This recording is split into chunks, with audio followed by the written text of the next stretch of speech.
신앙 고백하겠습니다. 전능하사 천지를 만드신 하나님 아버지를 내가 믿사오며 그 외아들 우리 주 예수 그리스도를 믿사오니 이는 성령으로 잉태하사 동정녀 마리아에게 나시고 본디오 빌라도에게 고난을 받으사 십자가에 못 박혀 죽으시고 장사한 지 사흘 만에 죽은 자 가운데서 다시 살아나시며 하늘에 오르사 전능하신 하나님 우편에 앉아 계시다가 저리로서 산자와 죽은 자를 심판하러 오시리라.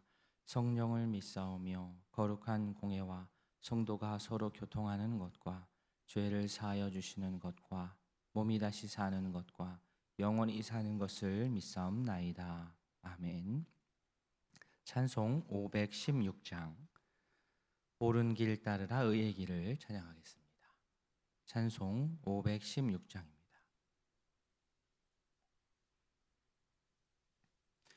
옳은 길 따르라 의의 길을 세계 만민의 참된 길 이 길 따라서 살기를 온 세계에 전하세 만 백성이 나갈 길 어두운 밤 지나고 동튼다 환한 빛 보아라 저 빛 주 예수의 나라 이 땅에 곧 오겠네 오겠네 주 예수 따르라 승리의 주 세계 만민이 나갈 길과 진리요 참 생명 내 창검을 부수고 다 따르라와 평강 어두운 밤 지나고 동튼다 환한 빛 보아라 저 빛 주 예수의 나라 이 땅에 곧 오겠네 오겠네 놀라운 이 소식 알리어라 세계 만민을 구하려 내 주 예수를 보내신 참 사랑의 하나님 만 백성이 따를 길 어두운 밤 지나고 동튼다 환한 빛 보아라 저 빛 주 예수의 나라 이 땅에 곧 오겠네 오겠네 고난길에 치고 찾아온 길 많은 백성을 구한 길 모두 나와서 믿으면 온 세상이 마침내 이 진리에 살겠네 어두운 밤 지나고 동튼다 환한 빛 보아라 저 빛 주 예수의 나라 이 땅에 곧 오겠네 오겠네 아멘. 사랑의 하나님 아버지 무더운 날씨 가운데에서도 우리를 지키시고 또 새로운 하루를 시작하게 하시니 감사합니다. 하루를 시작하며 아버지 앞에 나와 찬양하고 말씀 보며 기도하게 하시니 또한 감사합니다. 주의 말씀이 우리 삶의 등불이 되기를 원합니다. 교훈하여 주시고 깨우쳐 주시고 주께서 이끄시는 선한 길로 행하게 하여 주시옵소서. 초등부가 수련회 중에 있습니다. 안전하고 즐겁고 은혜 가득한 수련회 되게 하시고 오늘 복귀하는 길도 평안케 하옵소서. 예수님의 이름으로 기도합니다. 아멘.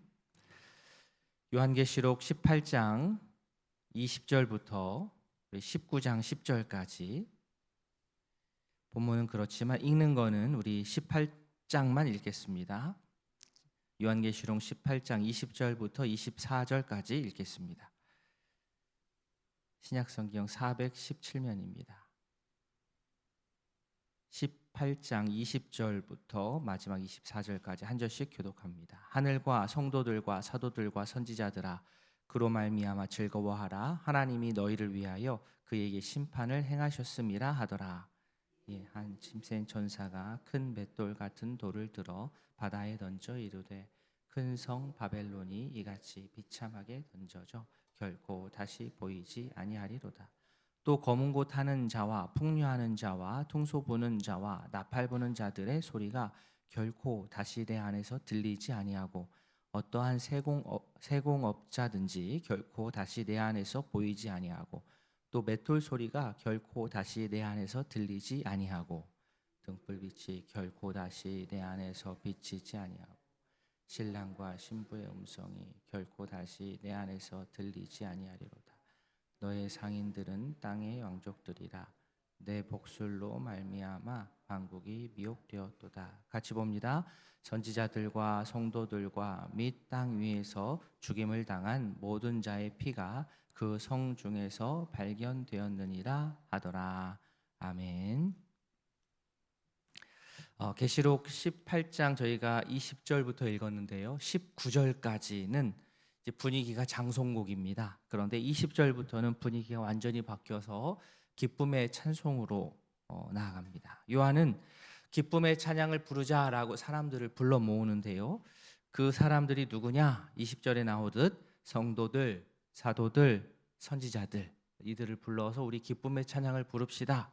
자, 이런 기쁨의 찬양을 부를 이 사람들은요, 어린 양을 따랐던 자들이고 또 짐승과 바벨론에 충성하지 않은 자들입니다. 아무나 기쁨의 찬양에 참여하는 것이 아닙니다. 자, 이들이 기쁜 찬송을 부를 수 있는 것은 바벨론에게 끝까지 굴하지 않고 끝까지 하나님을 따랐기 때문입니다. 바벨론이 힘을 가지고 있을 때는 이들이 큰 어려움 가운데 있을 수밖에 없습니다. 하나님의 말씀과 반대되는 그런 통치가 일어났을 때 이 어린 양을 따르는 자들은 어려움에 처할 수밖에 없는데 이제는 다르다는 거죠. 하나님께서 바벨론이 저지른 죄악 가운데 특히 성도들과 사도들과 선지자들 같이 노래하자고 하는 이 사람들을 박해한 것에 대해서 하나님께서 이 바벨론을 향하여 정당한 처벌을 내리셨기 때문에 이들이 기쁨의 찬양을 궁극적으로 부를 수 있습니다. 성도로서 바벨론 밑에서 살아간다는 것이 얼마나 어렵고 또 억울한 일이 많겠습니까? 그런 그들의 억울함과 또 원한을 바로 하나님께서 갚아주십니다. 바꿔 말하자면 바벨론 밑에 우리가 살아간다고 할 때 그때 우리의 성도의 삶이 편안할 수 없다는 겁니다. 또 편안해서도 안 됩니다. 바벨론의 통치가 영원하지 않기 때문에 그렇습니다. 바벨론의 통치가 영원하다면 그냥 거기에 순응해서 모른 척 살아갈 수도 있을지 모르겠습니다만 아닙니다. 바벨론의 통치는 분명히 끝이 있습니다. 바벨론이 심판당할 것을 안다면 현실에 순응하여서 우리가 불의에 눈 감고 살아갈 수 없습니다. 하나님께서 분명하게 이 바벨론을 심판하실 것을 우리가 알고 또 믿는 우리 성도님들 되시기를 바랍니다. 자, 바벨론이 얼마만큼 크게 멸망을 하느냐? 21절 보시면 힘센 천사가 큰 맷돌을 들어 바다에 던지는 것처럼 멸망합니다. 그렇죠? 작은 돌 하나 던져도 꼬르륵 내려오는데 큰 맷돌이 바다에 던져지면 그 결과는 뻔합니다. 큰 맷돌이 아주 깊은 바다 속에 이제 잠겨서 다시는 물 위로 올라올 수가 없지요. 21절 뒷부분 큰 성 바벨론이 이같이 비참하게 던져져 결코 다시 보이지 아니하리로다. 바벨론의 멸망은 이처럼 확실하고 즉 바벨론의 멸망은 다시 되돌아킬 수 없다라는 거예요. 큰 맷돌이 잠겨졌기 때문에 이것을 원상태로 복귀하기는 어렵다. 그만큼 바벨론의 멸망은 확실하다. 자, 바벨론이 통째로 바닷속에 잠기면 어떻게 됩니까? 조용할 수밖에 없습니다. 로마가 평소에 당연하듯 즐겼고 누렸던 것들, 말씀에 나오죠. 음악을 즐기는 것, 세공하는 것, 맷돌 돌리고 등불 켜고 장가가고 시집가고 하는 이 모든 것들이 다 멈춰져서 죽은 도시가 되는 겁니다. 바벨론이라는 맷돌이 바다에 던져지는 이유는 첫 번째, 바벨론의 상인들이 자기의 힘을 앞세워서 당시 가난한 자들을 착취하고 압제했기 때문에 이 맷돌이 바다에 빠지는 겁니다. 둘째, 만국을 사슬로 유혹해서 우상 숭배적인 요소들로 사람들을 경제로 이렇게 묶었기 때문에 이 바다에 빠지는 겁니다. 또 그리스도인들이 죽임을 당했기 때문에 그렇습니다. 바벨론이 겉으로는 참 화려해 보이지만 속은 골마 터졌습니다. 폭력과 죽음으로 통치했던 바벨론은, 로마는, 또 이 시대의 제국은 하나님의 심판을 받아 맷돌이 바다에 가라앉듯 다시 물 위로 떠오르지 못할 것입니다. 바라기는 이 바벨론의 화려함에 우리의 눈을 빼앗겨서 또 학대와 착취, 불의에 눈을 감지 않도록 항상 깨어서 영원한 하나님 나라를 우리 마음 가운데 품을 수 있기를 바랍니다. 자, 바벨론에 대한 심판은 지금껏 짐승이죠. 짐승을 따랐던 자들에게는 애통할 일입니다. 자신들은 바벨론의 그 규율에 따라서 누릴 것을 누렸기 때문에. 그러나 어린 양을 따르는 자들에게는 바벨론의 멸망이 기쁨이 됩니다. 심판을 기뻐하라는 요청에 허다한 무리가 할렐루야를 막 4번이나 반복하면서 의로운 심판을 행하는 하나님을 찬양했습니다. 우리가 읽진 않았지만 19장 앞부분이 그 내용입니다.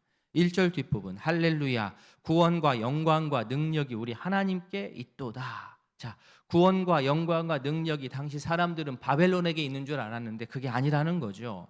구원과 영광과 능력은 하나님께 있습니다.